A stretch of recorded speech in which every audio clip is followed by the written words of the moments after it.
Right, we've got Louisiana Republican Congressman John Fleming with us right now. The president is busy today. He'll be meeting with Loretta Lynch, his attorney general, and they're coming up with ways, as you know, Congressman, to, by executive action, rein in gun sales and just limit the number of guns out there. Now, is there any common ground on this issue with Republicans on the White House? Well, good morning, Neil. Look, the president, even when he had a Democrat majority in Congress, could not get through any of his gun law agenda, and now he's trying to do it through executive action. And no, I don't see any support. In fact, we're not sure what he plans to do. We hear such things as preventing people who are on the no-fly list from getting guns, but in many cases, members of Congress have been on that no-fly list, because all you have to do is have the same name as someone else. It's a process that's unconstitutional and quite mysterious.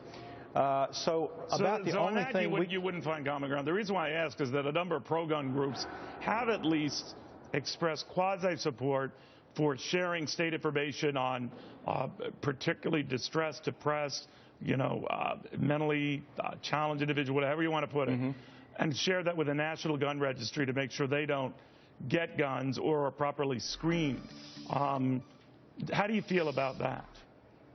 Well, we've had these mass shootings over recent years. That's been analyzed by the Washington Post.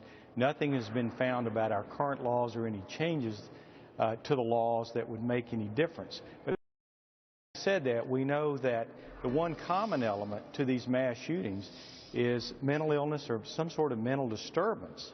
But oftentimes these people either buy the gun legally themselves, or it's given to them by a family member of all people who knows they have some sort of mental disturbance. But do you think the former part of that, Congressman, is the worry that if they're able to buy a weapon and they're not of the mental capacity to do so, that anything and anyone who has information on them, that should be made available? Or do you worry, as some of your colleagues do, that's you're getting into personal information that shouldn't be shared? Well, you run into the Fourth Amendment privacy laws. HIPAA, which is the privacy protection in the healthcare system, is even stronger when it comes to being firewalled on issues of mental health. And so how you break through that firewall. But do you, sir, think that we should? That here we should make an exception because those type of people maybe shouldn't get guns and shouldn't even consider registering to get a gun? Neil, I think that we need to address some mental health problems that we have in this country. We have many people who are homeless and so forth. I don't think passing more gun laws are going to solve those problems, quite frankly. So there's really no common ground, sir, with the president, as far as you can see right now? I don't see it at this point. I do think that both sides believe we need to do more for mental illness. Okay, so real quickly, on gun shows, which are very popular, a lot of people buy guns at a gun show, not necessarily from a professional gun seller, but just a guy who has guns. Should we limit that?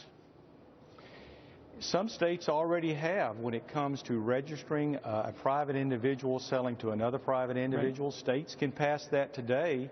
But really all a gun show loophole really is a private sale from one individual to another, which can be done at someone's home or in the parking lot of a gun show. And so requiring a license for an individual to sell a gun to another private individual, that really doesn't make sense. But certainly each state and locale has an option to do that. All right. Congressman, thank you very much. We'll watch